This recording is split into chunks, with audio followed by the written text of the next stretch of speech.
seen a strategy that claims to create a stable matching given a set of n men and n women and their respective preferences with which they want to be matched. So we should now like to show that that strategy creates a stable matching. We'd like to prove that. So what do we need to show in order to show the claim? Well, the first thing we need to show is the strategy actually creates matchings. So, what do I mean by that? I'll get to that in a minute. And secondly, the proposed matching that does come out of the strategy is stable. So, I just like to quickly review the strategy, the algorithm that we had proposed earlier. So, it says we'll have a set of n men, and these men are initially unmatched, and we have n women, again initially unmatched. Each man Each unmatched man is going to go to a woman in the order in which he prefers the woman in his preference list, and he's going to go and ask the woman if the woman wants to match with him. And if the woman is currently unmatched, she has no other alternative but to match with the man. And if the woman is already matched, she has the liberty to look at her own preference and see whether the current matched partner is actually lower in her preference than this new person who has come to her. And in that case, she gets to dump the currently matched person and match with the new suitor. Or in other case, if she finds herself matched with somebody whom she already prefers more than the man who has come to her asking for a match, then she just says, no, I already am matched with somebody I'm happy with.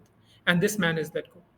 And this keeps on going until all the men who are unmatched get matched. So there itself, the strategy itself claims that it will end. That round of iterations will end when there are no unmatched men. So the strategy first tries to claim that there will be no matched men. So it is in that sense we'd like to show that the strategy actually creates a matching. So more concretely, we would like to show that each of the n men is matched with some woman, and similarly, each of the women are matched with some man, and nobody is left behind. So let's see this from the perspective of a man. So let's look at the man M1. Maybe M1 has preferences women 1, woman 2. This is just arbitrary, but this is the preference list for man 1. So man 1 first goes to woman 1.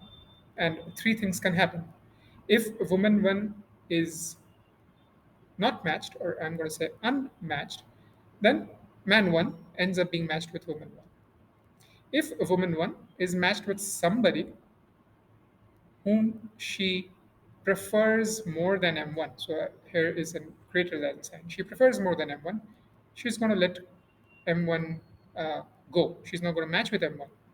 And if woman W1 is matched with somebody whom she prefers less than M1, then she is going to let go of that person and end up being matched with man M1. So in the first case and in the third case, we result in the mapping M1 W1. Okay, so where do we stand the risk of this man not being matched? It's in this case. It's in the case when the woman he goes to is already matched with somebody who is at a higher preference than this man for that woman. But just because this man has been let go in the pool of unmatched men, our algorithm suggests that, well, each man in the pool of unmatched men in each round, they will go and ask the woman, well, do you want to be matched with me? So this man M1 will next go to woman 2 when his turn comes. And if for some reason he doesn't end up being matched with woman 2, he'll go to the next woman and so on. And the algorithm promises us that this man M1 will finally be matched. So why is that true? Well, it is true because let's see what happens in the worst case. In the worst case, so here's the worst case. Well, it's the worst case for M1. In the worst case, all the remaining n minus 1 men get matched with some woman each. So all the n minus 1 men get matched with n minus 1 women. But we still have one woman left. And because of our algorithm, because this guy M1 is present in the pool of unmatched men, in the next round of iteration, because he's present in the pool of unmatched men, he'll go to the next woman, who is this woman, woman 1, and he'll go and ask the woman, well, are you interested in matching with me. And because this woman is not matched so far, she's going to get matched to man one, and we will end up with man one being matched with somebody. So it can never be the case that a man remains unmatched. And if you actually think about it, that actually also implies that no woman will remain unmatched. Why is that? Well, there are the same number of men and the same number of women. There are n men and n women. If we have just, as we have just claimed, right, each man gets matched with a woman, well, then that implies that each woman also gets matched with some man. So we now know that the matching that results as, or the mapping that results out of the proposed strategy is a matching. And now we want to show that that matching is indeed stable. So let's see when the matching is not stable. Well, it's not stable if there are a couple, or I'm going to say there is a man, and I'm going to denote an M1, and I'm going to denote the man, woman, W1. Just for concreteness sake, this is just arbitrary.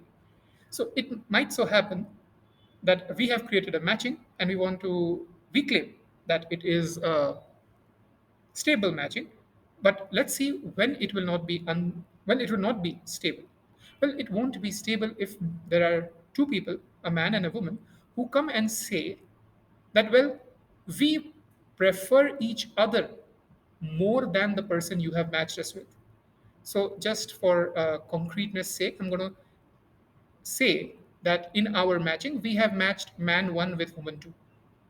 Again, this is just need it just can be any woman here. And here, I'm going to just for simplicity say woman 1 in our matching has been matched with man 2. But remember that each of these guys, man 1 actually claims that I prefer woman 1 above woman 2. So then we would have some kind of a list here, a preference for man 1, where he prefers woman 1 over woman 2. And the same thing is a complaint from woman 1. Woman 1 says, but you have matched me with man M2, I prefer M1. So in the preference order of woman 1, somewhere we have man 1, and man 2 is actually below. So this is the what the preference order of man 1 and woman 1 look like. But if you remember from the strategy that we had proposed earlier, if you think about it, if a man and a woman get matched, so if let's say M1 gets matched with some woman W, then by the strategy, the only reason why M1 will at a later time be displaced by some other man is if the new man is actually preferred more by the woman W. Otherwise, whoever comes to woman W and is lower than man 1 in preference, woman 1 will just say, no, I'm sorry, but I'm not interested. I'm already matched with somebody I'm more happy with. So the only reason man 1 will get displaced from a matching with woman W is if somebody else who is higher than man 1 in woman W's ranking comes along. And let's see if that's the case. So I'm going to take it from the perspective of man 1.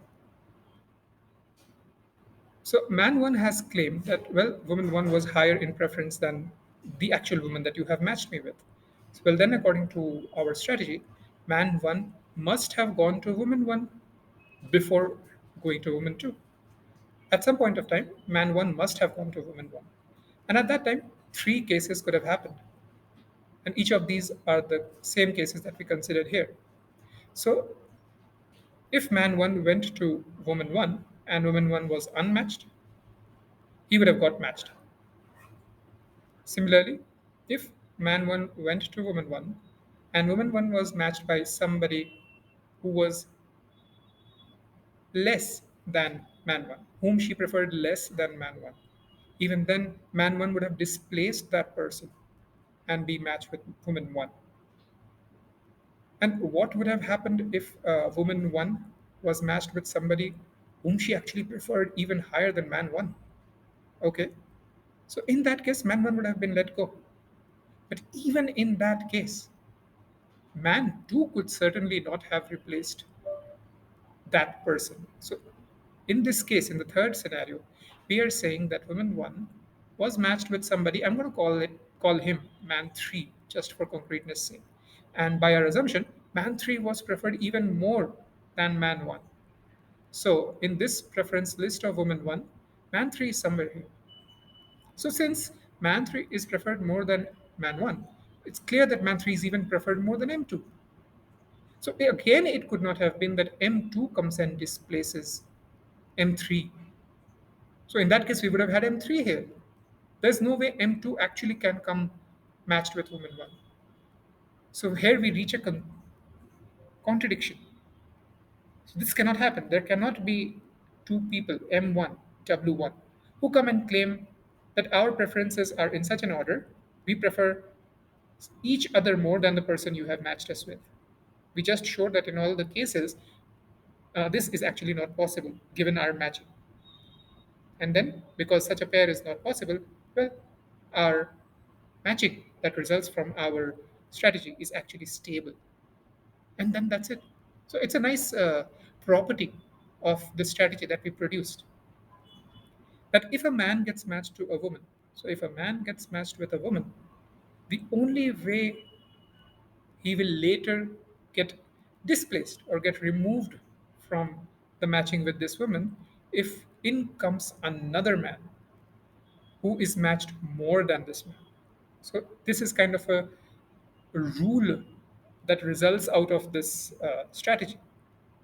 Once in this strategy, if a man gets matched to a woman, the woman is actually at such an advantage. She will always get her best, or not her best preference, but she will always get the preference in increasing order. So if she's matched with a man, M, and I'm going to call him, now that we're done with this, I'm going to, let's say, just call him M1. If a woman W is matched with M1, it's good for her because sometime later somebody else might come up who is more in preference than M1 and will get matched with woman 1. So woman 1's happiness will only increase, it can never decrease. And kind of the same goes for the man. So if you look at the man is always going and asking women in the order in which he prefers them. So he first goes to the most preferred woman. If she matches with him, well, good. But if not, he will get matched with somebody else, some other woman. And the only reason he can get displaced with the mapping with her, with that particular woman, is if somebody else whom the woman prefers more comes along. So it's maybe, I don't know, it's slightly asymmetric when it comes to. So if you look at it from as a human, so with preferences, we as human have preferences. So in that sense, maybe a woman's happiness will always get will never decrease. She'll always end up either with the person she gets matched with or somebody better. But that's not the case with the men. Another interesting thing we might want to consider here is this. We earlier discussed that we have, I'm going to write it here, we have n factorial matchings total. So if you have a group of n men and n women, we'll have factorial n matchings. It's interesting to find out of the n factorial matchings, how many are stable. Is there a rule for it? Can we get a closed form solution for that? If we can answer this, then in effect, what we are answering is, well, if you choose any one matching out of the n factorial, how many of them are stable? Or what is the probability that the matching is stable? So if we were to come up with answer to this question, which is, what does say k, then k over n factorial is the answer to the question if you randomly create a matching by just drawing lines between men and women, men and women, men and women. And what's the probability that you will end up with a stable matching? I don't know the answer yet, but maybe I'll just code it, maybe create a small simulation, and maybe I'll share it later or in the comments. Thanks